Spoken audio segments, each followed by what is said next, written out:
Hi, I'm Alan O'Reilly, owner and operator of Addictive Images here in Rockhampton and Gladstone. Today we're on the banks of the Fitzroy River talking to Josep Ireland, Principal of Raine and Horne Rockhampton.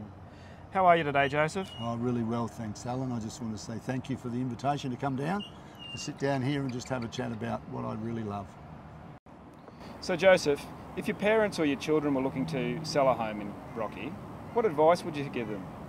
It's a really good question, Alan. I think that the most important thing is to do some research first. And, you know, we come to a decision about when we're going to sell a home. It takes some months. We don't just wake up in the morning and say, oh, sweetie, we're selling the house. That just doesn't go down. So what you do is you get to a point and then you say, we've done our homework, we've done our research, we're going to sell. And once that decision's made, the why is not important because you know you're going to sell. It's the whom and the agent and what you're going to end up with at the end. You need to have a good relationship with an agent. First thing to do is to visit a couple of open homes in the area and meet some agents, because we don't sell our homes every day. We don't, oftentimes some people only do it every 30 years, you know. So do a bit of research, and you can glean a lot of information from the internet, but at the same time you can maybe get one or two agents in to give you an appraisal of your home. You'll find one that you will be able to relate to, and then sign an exclusive listing with them. The reason for an exclusive listing is that once you do that, you will you have the relationship, you've got an exclusive listing, and you know that that agent is bought into selling your home.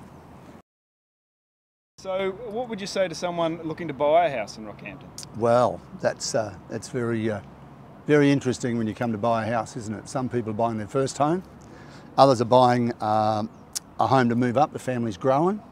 Others are buying, just moving up the price range, you know. So the most important thing is you've got to identify a suburb that suits what you're looking for. And then you've got to make sure that in that suburb are the types of homes that you want to buy. It's no sense going to a suburb that's all brand new looking for an old Queenslander. If you do find one, you'll know that it wasn't originally built there. So, but you know, so it's important that you get some of that criteria together. And then you put together a list of not negotiables. Not negotiables are things like ensuite, how many bedrooms, do you need more than one living area, do you need an entertaining area, are you looking for a large block, a small block, low maintenance home. You put all of this together, and then you think about, well, this is what I'm looking for, what's my price range, and then you start to research it. As you go through those types of questions, you'll find that different people in the family will have different ideas. That flies annoying, but that's okay. So once you've got it all together and you've got a bit of an understanding, that saves you wasting a lot of time at open homes or going to inspections of homes and coming away disappointed because it doesn't have what you really want. And so the most important thing is that you don't buy emotionally. You set a plan and you work to that plan. If you buy emotionally, emotional buyers normally pay too much, which real estate agents and vendors love. But when you're giving advice to people, you want them to buy within their price bracket, within their budget, and get the essentials that they need. So if you buy emotionally, you normally pay too much and overcommit yourself. So Joe, what's happening in the Rockhampton property market right now? We're coming into a really exciting time of the year.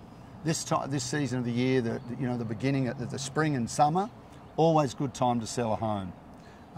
Lots of people are out there at the moment searching for that, you know, that magic, whatever it is that they need, they want to buy, and they'll find it because there's a lot of good homes on the market at reasonable prices. The one thing is that most people say to you is they want to be in by Christmas. So we have this rush on now. Children can change schools at the end of the year without any disruption. Lots of people have come to town in January, February with new contracts. They are then been renting for 6 to 8 months. They now know where they want to live in Rockhampton or on the coast, and then they're ready to buy now, and their leases are coming to an end. Everything just fits together. So we've got a good time. Rockhampton traditionally has been a solid market, and we saw the boom times. We all remember those. And we've lived in Rockhampton off the disposable income of miners. We're not a mining city. we live off the disposable income of the miners. And I've been saying that to thousands of people over the last 6 to 12 months, that we've lived off the disposable income, and now the mining is starting to pick up, price of coal's lifting, there's a lot more positivity around. People are excited about the future. Before they couldn't see their way out of it, now they can. They're getting excited. We're going to start to see, I believe in the new year, homes that traditionally would have sat on the market a long time starting to sell. I think we're going to see the $400,000 and $500,000 houses start to move a lot quicker. And that's because of the positive things that we're hearing from the coal basin. And of course, cattle prices are up. You know, who can afford to eat steak these days? But you know, that's what's going to happen in Rocky. I see we're coming back now. We've had our lean years, and now we're coming back. It's balanced out, and it's a critical point at the moment. And we're going to see some great things ahead. Well, thanks for your time, Joseph. You've been a real consistent face of real estate in the region for years and years now, so it's been a real pleasure to have you here today. Thanks for your time. Oh, you're welcome, Alan. It's a privilege to be able to come and sit here and talk with you about real estate. It's a passion in my life, and that's why I still work. Marvellous. Thank you. Thank you.